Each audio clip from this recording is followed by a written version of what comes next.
Good morning, everyone. My name is Mighty Stream. I'm going to do your August the 5th, just for today, in a meditation. Hope you're doing well this morning. My first take of the meditation, I was a lot more chipper, but 5 takes in, I'm losing my patience. So bear with me. We will make sure we get this posted for you, okay? August 5th, the shape of our thoughts. By shaping our thoughts with spiritual ideals, we are free to become who we want to be. Now, that comes from the basic text, page 105. Addiction shaped our thoughts in its own way. Whatever their shape may once have been, they became misshapen once our disease took full sway over our lives. Our obsession with drugs and self molded our moods, our actions, and the very shape of our lives. Let me repeat that for you. Our obsession with drugs and self molded our moods, our actions, and the very shape of our lives. Each of the spiritual ideals of our program serves to straighten out one or another of the kinks in our thinking that developed in our active addiction. Denial is counteracted by admission, secretiveness by honesty, isolation by fellowship, and despair by faith in a loving higher power.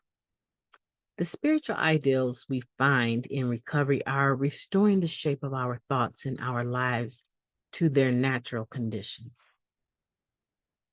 And what is that natural condition?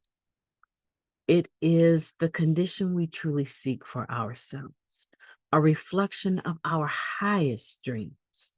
How do we know this? Because our thoughts are being shaped in recovery by the spiritual ideals we find in our developing relationship with the God we've come to understand in NA. No longer does addiction shape our thoughts. Today, our lives are being shaped by our recovery and our higher power. Just for today, I will allow spiritual ideals to shape my thoughts. In that design, I will find the shape of my own higher power. Let's take a moment of silence, followed by the we version of a serenity prayer. Moment of silence now, please.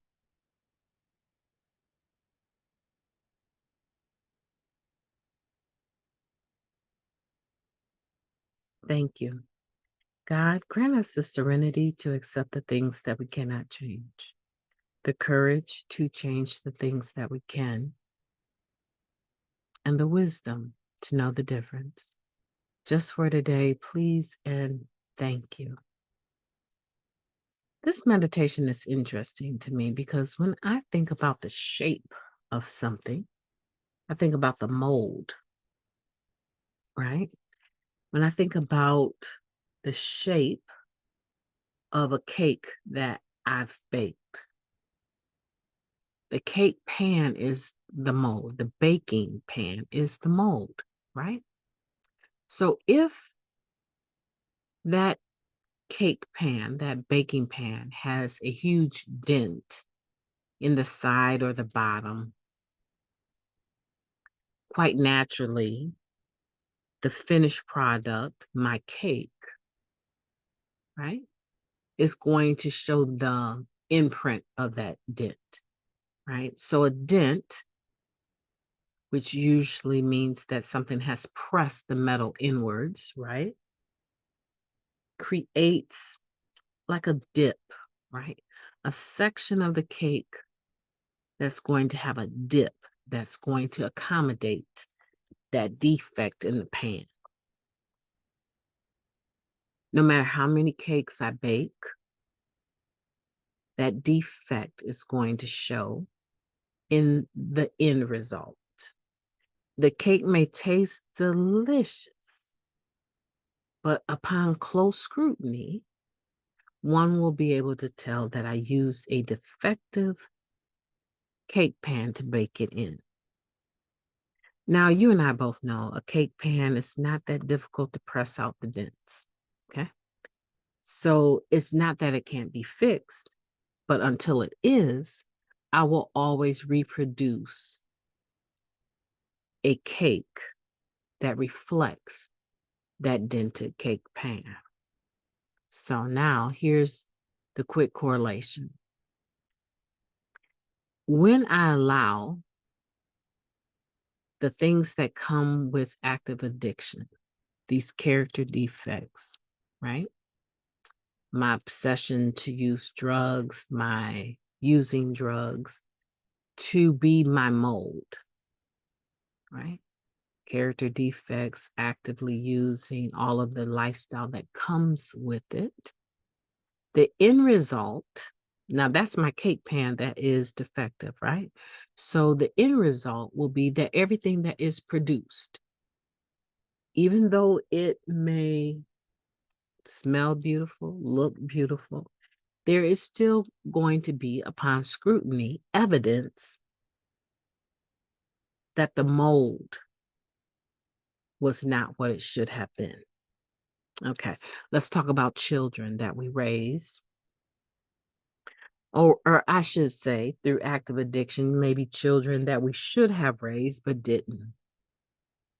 We let someone else do it, whether it was the government or a family member, or we were just there and allowed them to raise themselves while we were getting high, right? The end result of my defective life of active addiction, my character defects, and the lifestyle that came with it, my attitudes, my mood swings, my intolerance for anything other than what I wanted when I wanted it, is going to show itself in the lives of those children. They have titles, right? For the psychological damage that is done to children, unborn and born, that have been subjected to this trauma of someone's substance use disorder. Okay. So they're going to have a consequence, and their life is going to show the defect of our active addiction. Now, a lot of people don't like that word defect, but I'm using it in a very simple sense to demonstrate the mold of my life and what it has been shaped by, how it can reproduce things that reflect that, just like a cake pan with a dent. Now, when I start to talk about overcoming these things and developing myself spiritually and becoming more spiritually fit, mentally well, my body is clean now, right? I don't have a drug addicted mind. I have a mind that is recovery oriented, right?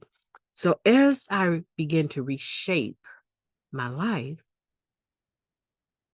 the things around me begin to reflect. It's hard to go into the past and fix all of that, but you can press those dents out, right? You can press them out through your step work 4, 5, 6, 7, 8, and 9. You can press them back to the position that they are supposed to be or should have been, minus your active addiction and all of the mess that came with that. All right. So we need to be encouraged. We need to have hope that not all is lost, even though in some instances it may seem insurmountable. I have heard stories of children coming back to find their parents that were lost in active addiction. Was it an easy encounter? Absolutely not. Were there resentments? Absolutely. However, the individual was ready for whatever came, right? Because this was part of their making an amends, a living amends. So they were able to receive the frustration and the hurt that the child brought to them. I'm not saying be a doormat. I'm just saying that some of these dents that have been produced in our cake pans of life can be resolved. They can be pressed out. Now, here it talks about denial is counteracted by admission, secretiveness by honesty, isolation. Come on. Isolation by what? Fellowship, despair by faith in a loving higher power. Now, I'm going to take all of that, right? Admission, honesty, fellowship, faith. That's just a few spiritual principles that I gather now to help me remold, reshape my life, my cake pan, right? And as I begin to do that, my perspective of what is going on in my life changes. My relationship to my higher power changes. My relationship to others change because the scope of my capacity to handle relationships, the depthness of it, the height, the width, the breadth of it, right? The scope. I'm talking about the scope of being able to relate to others in a manner that is healthy now changes, whether it be God, whether it be a spouse, whether it be my children, my job. These things begin to take a different shape because I've taken a different shape. If I just stop at not using drugs, there were things that I benefited from within the first 24 hours of getting clean.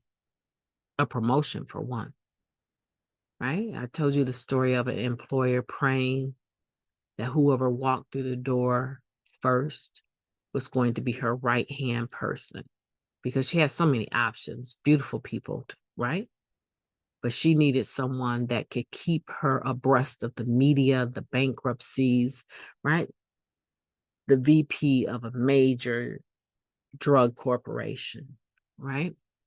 And so my first day clean, I had walked into work, not just on time, not late. I was ahead of time. And though she did not expect it to be me, she knew what she had prayed. So I received a promotion, even though I was the low man on the totem pole, right? Less seniority than anyone else.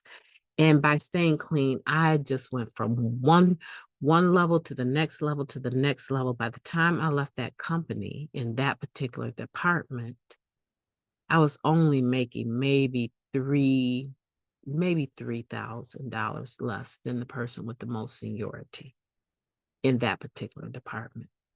And I had been there far less time, right? So cleaning up my life from actively using changed a lot of things immediately for me.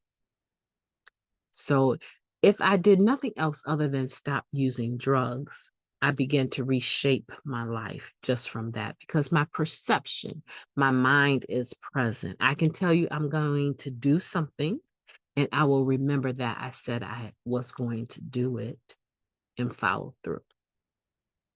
Okay. So that is at the most minute level, right? Just not using drugs. Now, let's not even get on to doing step work and developing honesty, open mindedness, and willingness. You see how that works? Okay. So today I want for you to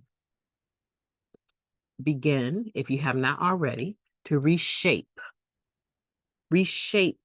your mind, reshape your life, reshape, right? I'm going to be reshaping because I'm about to get out here in some of my running shoes and do a very quick 1 mile jog just to see where I'm at with it, right? I've always told it that I can always, no matter how small, how big, how long it's been, I can run a mile anytime, anywhere, any day, right? So I'm going to go out here and see if that's true. at almost 60 years old. Right? I'm going to see if that's true because I want to reshape not just my insides, but my physicality so that I can handle the pressure better, the demanding lifestyle that I have better. Okay. So, what are you going to do? I want to know how addiction is no longer shaping you and how recovery is shaping you. Leave me a comment down below. I'm looking forward to engaging you. My name is Mighty Stream. I've enjoyed talking to you today. I hope that you have a beautiful day on purpose. I intend to.